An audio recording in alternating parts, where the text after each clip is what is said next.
Hello and welcome to the MAC weather page for this Monday, October 3rd, and the headlines coming up this week.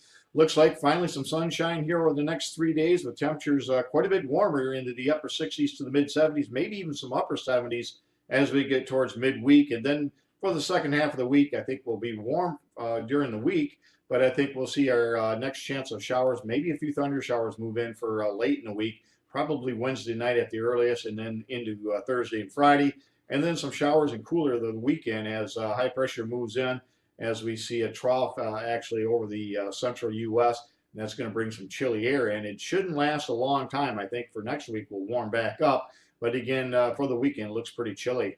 If we look at the normals, our normal high for the day is 66, our normal low is 43. And on this date back in 1980, we picked up 1.5 inches of snow.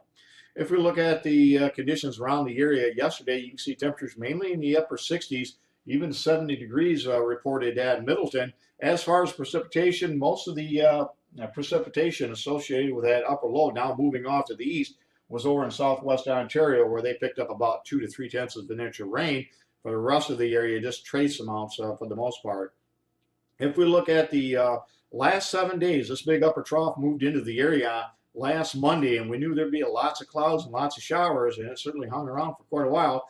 You can see leading the way Clarksville with 2.66 inches of rainfall, and Jasper not too far behind at 2.4 and around 2.25 inches in Lansing, with most areas picking up over an inch of rain. And you can see with all the cluster precipitation on a daily basis, many areas had rain pretty much almost every day outside of Tuesday.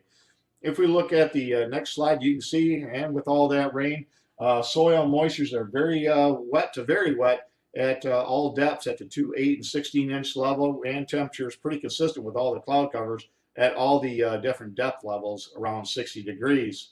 If we look at the current conditions around the area this morning, temperatures mainly in the mid to upper 50s, so not a bad start to the day, and with plenty of sunshine, this is going to be a really pleasant day. I think temperatures will climb up close to 70 degrees in pretty much all locations.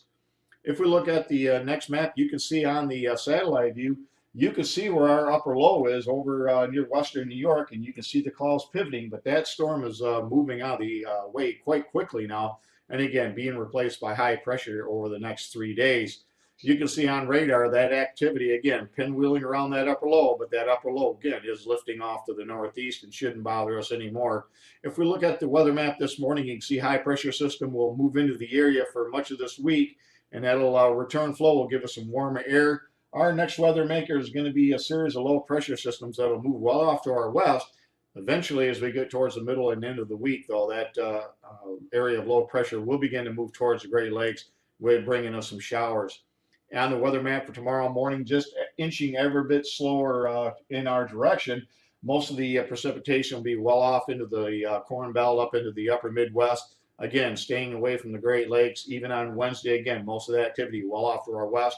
Perhaps as early as Wednesday night, but certainly a better chance as we get into Thursday and into Friday. We could see some showers and maybe some thunderstorms. As far as Friday night football games, it's gonna be a close call when that cold front comes through. So we could either have winds out of the southwest and some moisture around, but fairly mild temperatures, or if that cold front moves through a little early, it could be out of the northwest and it could be quite blustery with some cool showers. So we'll certainly keep an eye on that over the next several days. If we look at the amount of snowfall behind that system over the next few days in the colder air, you can see starting to pick up some pretty decent amount of snow off into the Rocky Mountains of both northern U.S. and into southern Canada. And over the next 10 days, snowfall across Manitoba and Saskatchewan is going to be pretty significant, up to 1 to 2 feet of snow in places up there. And that's the area we begin to watch off to our north as the snowpack begins to develop. That'll eventually allow cold air masses to come through into the United States without modifying too much. We're still quite a ways away off on that before we really can get some cold air in here. We don't see any frost conditions coming up here over the next couple of weeks. In fact, we should stay quite a bit on the warm side. As far as the snowpack across the northern hemisphere, you can see not a whole lot 2 days ago, but just in a matter of 2 days later, you can see we're beginning to see the snowpack now beginning to spread south from the Arctic. And again, we're going to add quite a bit of snowpack over into areas off to our northwest here over the next 4 or 5 days, as a pretty significant snowstorm will move across those areas of Canada. As far as precipitation over the next 7 days, you can see most of it's going to be well off to our northwest, all the way from northern Texas and Oklahoma up into the upper Midwest. Again, the best dynamics will stay off to our west, so I think the heaviest rainfall will be the farther northwest in Michigan you go and back into Wisconsin, down towards Iowa and Missouri, and again off to our northwest. As far as temperatures here over the next 6 to 10 days, you can see near normal conditions. That's due mainly in the beginning of the 6 to 10 day outlook. As we get towards late weekend, our temperatures will be in the 50s, so it'll be a few degrees below normal, but then we'll warm up just a little bit above normal for next week, allowing us to achieve a near normal pattern here over the next 6 to 10 days. And then warm air should cover much of the U.S. Later next week into the following weekend, as we expect again above normal conditions across the whole U.S. for the most part. As far as precipitation, near to above normal in the 6 to 10 day, and then a little bit above normal across the Great Lakes here as we get into 8 to 14 day outlook. And again, so it's going to be pretty warm here over the next couple of weeks with near to slightly above normal precipitation. Thanks for stopping by and have yourself a great Monday, a great work week, and 73s to all.